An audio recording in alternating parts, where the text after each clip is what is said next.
I am Marcelina Unko. And this beautiful morning, I still have my guest here, Dr. Victor Ohai. Hello, good morning Good once morning. again. Thank you for having me. Okay, if you're just joining, Dr. Victor Ohai is a political analyst and also UN humanitarian ambassador. Thank you so much once again for coming. Thank you for having me. All right, this morning our main focus from Lagos is we're going to be talking about Tinubu's new defense minister and the state police debate, what it means for Nigerian security. So that is what we would be focusing on today on TMI from Lagos. President, okay, we saw that the defense minister Mohammed Badaru Abubakar, a former regional governor, stepped down as defense minister, citing health reasons. I mean, health is important. He said that is the reason why he resigned from the position. And Bola Ahmed Tinubu, our president, has nominated a new defense minister, General Christopher Musa, amid rising insecurity, Nigerian kidnapping, banditry, violent attack across the country. And also at the same time, the debate over creating state policing has intensified with governance and civil society demanding more localized security solutions if it will help. Today, we ask the tough questions rather. Can new leadership and state, Dr. Victor Ohai, today, can new leadership and state level policing turn the tide against insecurity in Nigeria? What do you think? Of itself and by itself, new leadership may not just be enough. And I'll tell you why. While that is good, remember the buck doesn't stop with the new leaders. The buck stops with the commander-in-chief. You know, so there has to be a willingness from the very top. Everyone reads their body language from the president. Okay? And so if the president says, stop the criminals, but okay, let me use the past president, for instance. A man like Buhari, bless his soul. He was double speaking, stop the criminals, but his body language did say, don't touch my kinsmen, the Fulani men, where, you know, the herdsmen. So what can you do?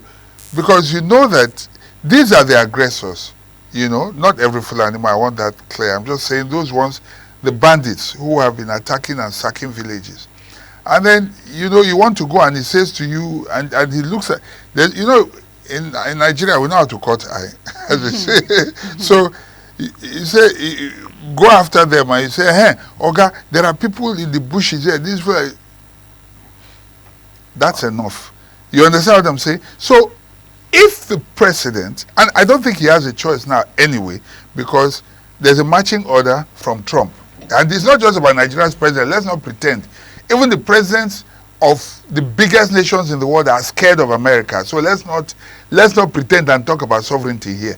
They can desovereignize us if there's any language like that. If they want to scatter your country, they will scatter it. There's nothing you can do. You make noise. They will destroy your country. They've done it in Libya. Libya was a very stable and very rich country. They did it successfully. They did it in Iraq. Today there's hardly a Somalia. You know, there are so many countries that if they want to, they will. So let us stop pretending. They have the power, the capability to do it. And so the president does not even have a choice. He has been given marching orders. Stop the genocide. Okay? For me, I use the word genocide. I'm not using the word Christian because every life, I will keep repeating, matters. Okay. You know? And so in appointing new service chiefs, I see some hope. I mean, not just service, I mean the new leadership, so to say. I see hope.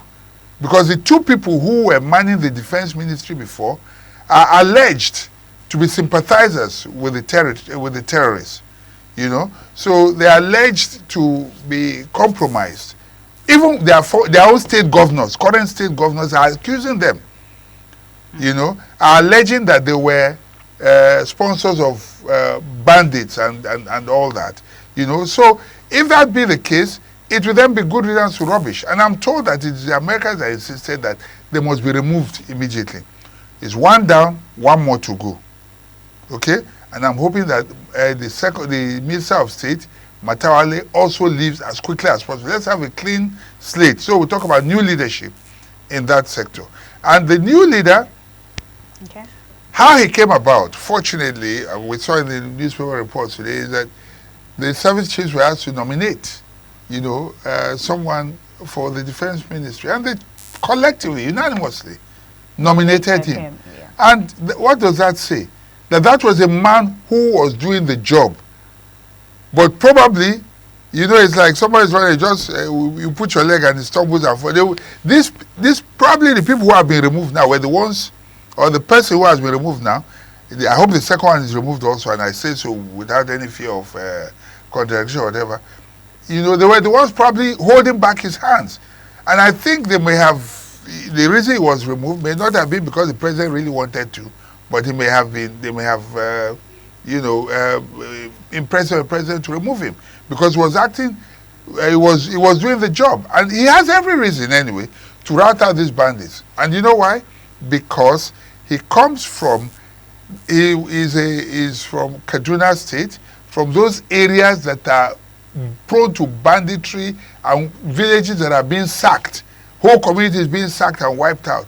He's from those areas. And so it will be foolhardy of him not to go after these bandits, after these terrorists, and after these criminals. So Okay. now he's in a position. So I think as long as the commander-in-chief on whose table the buck stops backs him up, then we can shout to All right, Dr. Victor, ordinary Nigerians, they're hoping for safety and stability. What does this reforms mean for ordinary Nigerians? You cannot do business if bombs were flying all over the place. I don't know if you recall what happened in Iran when the Israelis started bombing. There was one live show where the bombs dropped and this lady, jumped up and said, we can't practice if there's, we can't practice our art or our businesses or even do what you're doing or what I'm doing if there's if there's no safety or if there's a state of insecurity. Okay, so for the ordinary Nigerians, we need security. Also, in the north, where the farmers where the bulk of our food come from, there's a need, to have a secure and safe environment. These people are in IDP camp, need to go back home, reclaim their lands, their ancestral lands, and resume their normal farming so that there will be food for the rest of us. So it is very, very important that we have a state of security, safety, so that we can practice and we can feed and we can run our businesses normally. The issue of insecurity is a major problem in Nigeria, and it needs to be tackled because yesterday we saw in Edo State, Ekpoma, where 3 persons were adopted, and also some persons that are traveling, kidnapping, couple of videos on the internet, kidnappers and all of that. I know that the president has announced state of emergency and all of that. And let's talk about state policing. Let's talk about state policing. Do you think state policing will help at this point? I think it would. Let me be honest with you. I'm from Fuga, or call it Fuga City, in Edo State, proudly so. But I can't go back home now. Not because Fuga is not safe, but because between Benin, where the airport is, and Fuga, you just talked about airport, I have to pass through that place. Yeah, exactly. The roads are bad, and then there are kidnappings along the way. Bro, if we had a spare life, it's okay. But when you don't have a spare life, you don't want to gamble with the only one you have. Whereas flying is no longer an option, but at the same time, there are places where I can't afford a helicopter. You understand what I'm saying? At least not now. Maybe sometime in the future, and I hope to. And anybody who doesn't like it, then too bad for them. But when I can afford a helicopter, then I can go straight to my village, go over. But should it be like that? Why should some people be able to have the privilege of using helicopters and then others will be subjected to bad roads and insecurity along the way? That's not an option. The roads should be good enough for every one of us to use. It should be safe enough for every one of us to use. But that is not the present state of things. When I saw... So in talking about state police, Okay. just to be able to speak to that, I think it will be very important because you know why? With the state police, you have locals who are hired. The vigilant people who are, as you call them, vigilantes, who are now manning the bushes and all that, will be empowered. They will be employed properly. Okay. They will be armed legally. They will enforce, under the protection of the law. They will have full license to go after criminals in the bushes. They know the area. But right now, you can't be going with sticks and cudgels. You cannot be going when you are not, it's like you are not empowered. But by then, by Jove, these guys will be routed out. I welcome it wholeheartedly with my chest. There are also, let's talk about, there are also some persons coming out on the internet saying, why do governments not just legalize, guns for citizens, everyone, so at least we'll be able to defend ourselves? The reason for that is because people have lost confidence in government. Not every country allows. Okay, in the UK, you don't have, you are not allowed to carry guns or even in Germany. I'm using other advanced economies, but because there is a country, there is, what do you call it now? There is a government that is able to protect its people. When you call the police, they respond immediately. Okay, if a criminal commits an offense, the whole apparatchiks of state will be out on the streets going after that one person. America is a different kettle of fish altogether. Those guys love their guns, But if you allow that in Nigeria, there's enough madness here. People will misuse it. I think so, to a large extent. If the police do their job, if government protects citizens, we may not need it. But if they don't, then obviously, at the end of the day, people may have to arm themselves to protect themselves. Because we're already doing self-government everywhere. We provide boreholes, provide water for ourselves. You see generators everywhere. We're providing power for ourselves. Many people have to tar their streets themselves. So self-government has been on, and I don't see why not in the area of security as well. And Dr. Victor, there are a lot of speculations talking about the defense minister to just resign. Of course, I said health issues, that because of health issues. And a lot of persons are saying, are we sure it's because of his health? Health is important. If he's not fine, it's his body, right? He knows he's not fine. He would want to take care of himself and step down. A lot of persons are saying, is it because of the insecurity issue? The president declaring state of emergency, that the security personnel, they need to put in work at this point. Is that the reason why he resigned? Or eventually, or probably because he's really not feeling well, according to him, his health? In a saner climb, where a person has shame and dignity, nobody needs to tell the Minister of Defense to resign. It's a failure. Under your watch, 200 and something school kids are kidnapped. Another set of students are kidnapped. These things are happening every day. Is that not enough for anybody to resign, if you have any shame at all? That's a sign of failure already. So you don't think it's his health? Health what? What is not healthy is the state of Nigerian security. So if you resign on the ground, I think it's just safe landing, just to save face. I'm sure they must have drafted a resignation letter for him and say, just put your signature there. We'll let you go. But whether or not, you can use any name for it. We have seen recent examples. When they wanted to change the chairman of APC, Ganduje, you think he was happy to leave? They just say, okay, just come out, sign, say na health, and we will allow you go. And so health is now a good reason. It's okay. Let them go and take care of their health. It's whatever it is. They say, how do they put it? There's a proverb. You can eat yam because of oil, or oil because of yam. The important thing is that you have eaten yam and oil.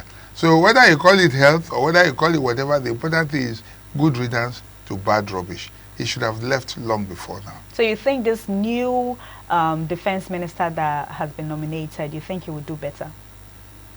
I will always go back to what I've always said. The president and commander-in-chief willing. Okay? So, but I think that he doesn't even have a choice. He will perform. The Americans have given a mandate or an ultimatum. The president does not have a choice. Neither does the defense minister. The criminals will have to find a new territory, not Nigerian territory anymore. Oh, okay. I want us to talk about how important is military experience versus political leadership in handling national security. Okay, so the military are trained for war, to fight. Okay? The people they are confronting are also fighters. Okay. Quote unquote, excuse my language, but bloody civilians don't understand war. If you understand what I'm saying. So when the military come and they are talking about what you call it, tactics and all the strategies that they want to use, it may be beyond the civilian. And not only that, see, as a Minister of Defense, if you are, when the service chiefs come and say, sir, we need this, we need that, you cannot come and lie to a military defense minister, because he would know. When you come, you say, we need money for this. In my business, in the other area where I practice, we talk about selling color bars. That's like selling things to the ignorant. When you're not ignorant, they come and say to you, we need so much million. In the theater of war, there's problem here, this, that, we need money for this. The guy will say, what exactly are you talking about? But for a civilian, he's like, really? So they say if we don't do this, this will happen. You can't do that to a military Minister of Defense. He knows. Because he has ideas. Not just idea. The guy is, within 30 days, he left in less than a month and a half. He was already back. So, you know, so he's very current. Very, very current. He knows what the situation is right now. Because it's barely 30 days of his living. Yeah. He knows what the situation is everywhere. He's on top of it. The only difference is that now he's in a position to take policy decisions. He was not in the past. In the past, he was only to implement as Chief of Defense Staff. But right now, he's in the policy making position where he now decides what policies, you know, should go. When you call, it's okay, this we have to do, this we have to do. He now knows, he can tell them, and he has the respect of these people. I don't know if the former Minister of Defense had respect. The military just look at it and say, you don't know what we're talking about. You can't say that about the new man. That's the difference. You have confidence in this new person? I do have, and I think the president does. The defense chiefs have. So who am I? They dominated him. So who am I not to have confidence in him? So we just hope and pray that things get better at this point. Beyond hoping and praying, we know that things will get better. I give you reasons. Trump has spoken. The president has no choice. I keep saying it, even with glee. You know, before now they were playing politics with it. They don't have a choice now. They don't have a choice. You understand? So I'm very happy with that. So Trump has spoken, the president has no choice, and Daniel has come to judgment. So I'm sure that something will happen. So Dr. Victor, I want us to talk. There's this speculation alleged that some politicians, some government officials are working with, you know, sponsoring this bandits. What would you have to say about that? It's obvious now, it's clear now. We've been hearing these things all the time. We've been hearing it all the time. People have told us, and we are hearing it all the time. And when you see a man like Gumi moving up and down, nobody is arresting him. You think if Gumi was an Igbo man or somebody from the south, he would be walking the streets free? He will still have his head on his shoulders? Obviously not. Some people are more powerful than the state. Gumi is one of them. That is the other president we have in Nigeria. No, we have just one president. Oh, sorry, excuse me. I withdraw that. I'm sorry about that. It's okay. You have spoken well. Yeah, but you know, but yes, Gumi should not be walking the streets free, strutting about like he's some untouchable, you know. But that's not just him. There's so many others like that. You keep hearing them say, we know who these criminals are. We know where these criminals are. What does that mean? Is that not being accessory after the fact? Me as a bloody civilian now, I tell you I know where the armed robbers are. I know who the armed robbers are. The police will not let me go free. True. They will come after me. They'll say, oh, you know. So you know the people that did this. You know, if you don't, so if you witness a murder, you saw it and you know who is responsible, and you keep quiet, you are accessory after the fact. That's what it is in law. And we see people openly saying they know who these people are. And they are going to talk to them. They are saying, you know, so there are people complicit, obviously, in government. Yeah, a lot of persons are angry with the fact that they are negotiating with these bandits. Like, how can you be negotiating with bandits? It just tells you the bandits are more powerful. You don't negotiate with anybody that if you are stronger than somebody, you simply give them marching orders. Or for in the case of criminals, you rout them out. But when you negotiate, it means I beg, make we talk. It means you are afraid of them. It means they have defeated you. Let us admit it. There's a failure. Okay? And it means the bandits are stronger. That's why we're negotiating. Otherwise, why would we negotiate with terrorists? For what? So now that we have a new defense minister, do we still need the US to come help us? Yes, sir. we need that oversight. Because before now, we were not doing what we were supposed to do. I keep saying it because the buck stops at the president's desk. Before now, it didn't matter to him so much. Now you can see all the things that are happening. Why did he have to take the American president? So if he takes the American president for him to continue to do the right thing, I keep saying it, that the best thing to happen to this administration is Trump's tweet. Because otherwise things would have just continued and it will make the president more and more unpopular. But now he can begin to take steps that will make him popular and strengthen him. So he should be thanking Trump for what happened. So what lesson, Dr. Victor, from past security initiative can Nigeria apply to ensure real impact this time? What? Come again? I said, what lesson, you know, from the past security initiative can Nigeria apply to ensure real impact this time? I don't think there's anything to learn from the past. This new mandate that Trump has given us, we should grab it with all our hands and use it. Because if we were to rely on the past, we failed in the past. We couldn't nail this for well over 15 or almost 20 years. We've been fighting terrorists. So there's nothing to learn from the past. If anything to learn is to say not to do it the way we've been doing it before. We have to do things differently now. Okay? And we have to confront these people frontally. Wipe them out. Because they are killing people every day. You cannot be negotiating with terrorists.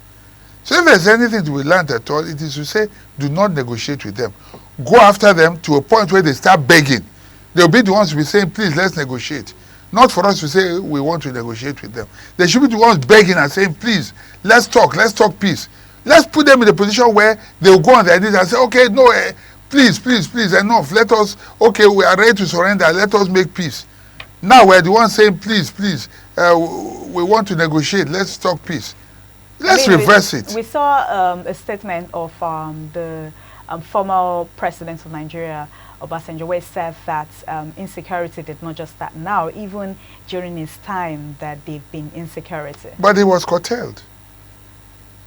He curtailed it very effectively. Did you feel any form of insecurity at the time? It wasn't like as bad as this. Yeah, but when you condone, you're playing politics with criminals, even criminals in the administration who are backing this, what do you expect? So, fifth column is that, Jonathan talked about. He said there were enemies within his own government. If you know them and you are negotiating, because you want a second time, you are busy petting them, what do you expect? That's what government should not do. Don't negotiate with them. Deal with them. And remove them. And if you have identified them, they talked about known sponsors of terrorism. You know, the names I saw now, I didn't see any of the names that I expected. They're just putting people in bureau de change, probably because they're exchanging money and all that. The real criminals have not been touched. They appear to be untouchable. Until we begin to go after them, things might remain the same. So if there are any lessons we learned, it's to do things differently. We need to do things differently in Nigeria. Yes. Okay, with all this insecurity problem, all these insecurity issues or wahala, let me use that word, that we've been seeing currently, do you think our President Bola Ahmed Tinubu, still stand a chance for 2027 election? It's in his hands. It's in his hands. He can do right by the people in the time left. Let him cooperate with Trump and empower Musa to go after these criminals and terrorists. If he does that, if he can just solve that alone, economic prosperity is given. Because where there is security, the economy will thrive. And when the economy thrives, people will be happy with him. He doesn't even need to rig. People will vote for him. But if that does not happen, I don't know. I mean, to tell you how worse the issue of insecurity is, people in diaspora, I mean, Nigerians abroad, they're even scared to come home. Me that I'm here, do I have the confidence to go to my village? I just told you I don't have to go. Not because my village is okay. Very okay. We have a very good security service in my area. But between the airport and the village, that's where the problem is. Bad roads. You can't even escape because the roads are bad. So if they come after you, you can't even run because the roads are bad. Okay? So bad roads and the insecurity along the corridor. So who wants to risk his life? I don't have a spare life. Everybody is scared, and we just hope and pray so that the diasporas won't even come. Get better because they've been saying it. A lot of persons, they are scared. Yes. Even from Lagos to Benin to even within the states, they are still scared. Those who will stay in Benin is okay. You just fly from Lagos to Benin and then stay within the confines of Benin. Dr. Victor, but should it be like that? But Dr. Victor, it's not everybody that even have the money to fly. And people want to. Have you heard what the flights are this December? They're going north of 300,000 for. I mean, just even one-way tickets. It's crazy. That's a lot. Yeah. I mean, this point that the insecurity and even that is still cheaper than ransom, as they say. Yeah. I overheard somebody. She was like, "It's better. I take flights even though it's expensive. I mean, it's better. It's okay it's for cheap me compared to ransom. Yeah, paying 50 million, 30 million. Exactly. I mean, let me just take the flight. Yes, and you are not even guaranteed to come home after paying that money. You see many who have paid and still died, that's really, and they're still killed. So that's really sad. So it's pathetic. It's sad.